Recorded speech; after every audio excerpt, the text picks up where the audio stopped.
Chapter 5. The Birthday Bash. I got used to the way Fudge looked without his top front teeth.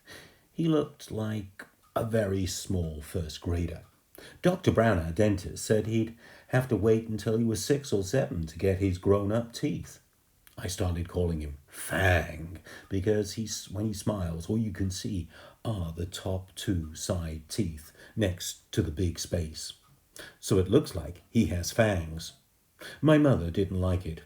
"I want you to stop calling him Fang," she told me. "Well, what shall I call him?" I asked. "Farley Drexel?" "Just Fudge. Plain Fudge will be fine," my mother said. "What's wrong with Farley Drexel?" I asked. "How come you named him that if you don't like it?" "I like it fine," my mother said. "But right now we call him Fudge. Not Farley, not Drexel, and not Fang." "What's wrong with Fang?" I asked. "I think it sounds neat." "Fang is an insult." "Oh, come on, Mum. He doesn't even know what a fang is." "But I know, Peter, and I don't like it." Okay, I promised never to call my brother Fang again. But secretly, whenever I look at him, I think it. My brother, Fang Hatcher. Nobody can stop me thinking. My mind is my own. Fudge is going to be 3 years old. My mother said he should have a birthday party with some of his friends. He plays with 3 other little kids who live in our building. There's Jenny, Ralph, and Sam. My mother invited them to Fudge's party. Grandma said she'd come over to help. My father said he couldn't make it. He had a Saturday appointment. I wanted to go to Jimmy Fargo's, but my mother said she needed me to supervise the games. The kids were invited from 1 until 2:30. "That's only an hour and a half," my mother reminded me. "That's not so bad, is it, Peter?" "I don't know yet," I told her. "Ask me later." The kitchen table was set up for the party. The cloth and napkins and paper plates and cups all matched. They had pictures of Superman on them. Right before the party time, Grandma tried to change Fudge into his suit, but he screamed his head off about it. "No suit! No suit! No! No! No!" My mother tried to reason with him. "It's your birthday, Fudgy. All your friends are coming. You want to look like a big boy, don't you?" While she was talking to him, she managed to get him into his shirt and pants, but he would not let her put on his shoes. He kicked and carried on until my mother and grandmother were both black and blue. Finally, they decided as long as he had his suit, his feet didn't matter. So he wore his own bedroom slippers. Ralph arrived first. He's really fat, and he isn't even 4 years old. He doesn't say much either. He just grunts and grabs a lot, though. Usually his mouth is stuffed full of something. So the first thing Ralph did was to wander into the kitchen. He looked around for something to eat, but Grandma was guarding the place. She kept telling him, "No, you must wait until the other children come." Jenny arrived next. She was wearing little white gloves and party shoes. She even carried a handbag. Besides that, she had on dirty jeans and an old sweater. Her mother apologized for her clothes, but said she couldn't do anything with Jenny lately, especially since she'd taken to biting. "What does she bite?" I asked, thinking about furniture or toys or stuff like that. She bites people," Jenny's mother said, "but you don't have to worry about it unless her teeth go through the skin. Otherwise, it's perfectly safe." I thought, poor old Fudge, he can't even bite back since he hasn't got any top front teeth. I looked at Jenny. She seemed so innocent. It was hard to believe. She was a vampire. Sam came last. He carried a big present for Fudge, but he was crying. "It's just the stage he's going through," his mother explained. "Everything scares him, especially birthday parties. But he'll be fine. Won't you, Sam?" Sam grabbed onto his mother's leg and screamed, "Take me home! Take me home!" Somehow, Sam's mother untangled herself from Sam's grip and left. So at 1:05, we were ready to begin. We had an eater, a biter, and a crier. I thought 2:30 would never come. I also thought my mother was slightly crazy for dreaming up the party in the first place. "Doesn't Fudge have any normal friends?" I whispered. "There's nothing wrong with Fudge's friends," my mother whispered back. "All small children are like that." Grandma got them seated around the kitchen table. She put a party hat on each kid's head.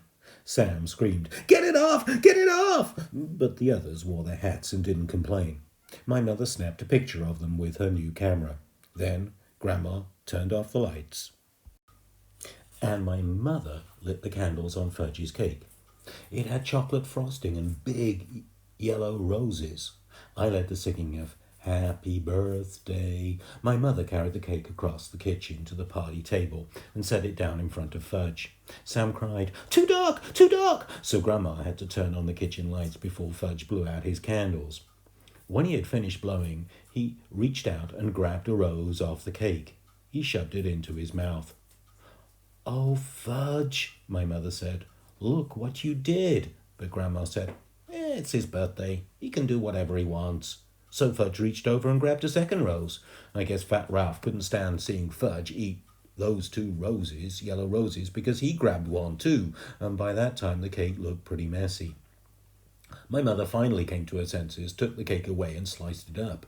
Each kid got a Dixie cup, a small piece of cake, and some milk.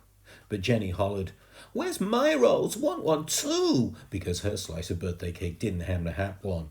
My mother explained that the roses were only decorations and there weren't enough to go around. Jenny seemed to accept that, but when Grandma stood over her to help her with her Dixie, Jenny bit her on her hand. "She bit me!"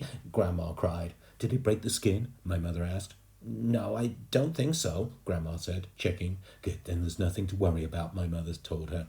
Grandma went into the bathroom to put on some medicine on it anyway. She wasn't taking any chances. Ralph was the first one to finish his food. "Moo! Moo! Moo!" he sang, holding up his empty plate. "I don't think you should give him any more," I whispered to my mother. "Look how fat he is now." "Oh, Peter, this is a party. Let him eat whatever he wants." "Okay," I said. "Why should I care how fat he gets?" My mother served Ralph a second piece of cake. He threw up right after he finished it. Me and Grandma took the kids into the living room while my mother cleaned up the mess.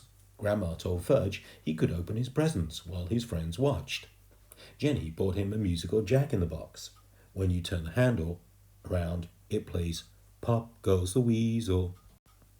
When you reach the part of the song about pop, the top opens and a funny clown jumps up. Fudge loved it. He clapped his hands and laughed, but Sam started to scream, "No, no, no more, take it away!" He hid his face in his hands and wouldn't look up until Grandma promised to put the jack-in-the-box in another room. Fudge opened Ralph's present next. It was a little wind-up car that ran all over the floor. I kind of liked it myself. So did Ralph, because he grabbed it away from Fudge and shouted, "Mine!" "No!" Fudge shouted, "Mine!" When my mother heard the racket, she ran in from the kitchen. She explained to Ralph that he had bought the car to Fudge because it was his birthday. But Ralph wouldn't listen. I guess my mother was afraid he might throw up again, and this time on the living room rug, so she begged Fudge to let Ralph play with the car for a few minutes. But Ralph kept screaming it was his car, so Fudge started to cry. Finally, my mother took the car away and said, "Let's see what Sam bought you." Fudge liked that idea. He forgot about his little car and ripped the paper off the ribbon of Sam's package. It turned out to be a big picture dictionary, the same kind the Yarbies bought me a couple of months ago. Fudge got mad when he saw it. "No!" he yelled. "No more book!" And he threw it across the room. "Fudge, that's terrible," my mother said. "You mustn't do that to the nice book." "No book!" Fudge said. Sam cried. "He doesn't like it. He doesn't like my present. I want to go home. I want to go home." Grandma tried to comfort Sam while my mother picked up the book. She gathered the wrapping paper and ribbons and cards together. Fudge didn't even look at any of the birthday cards. "Oh, well, he can't read, so I guess it doesn't make any difference." "Peter," my mother said, "let's start the games. Now. Quick." We finished the story off in part 2.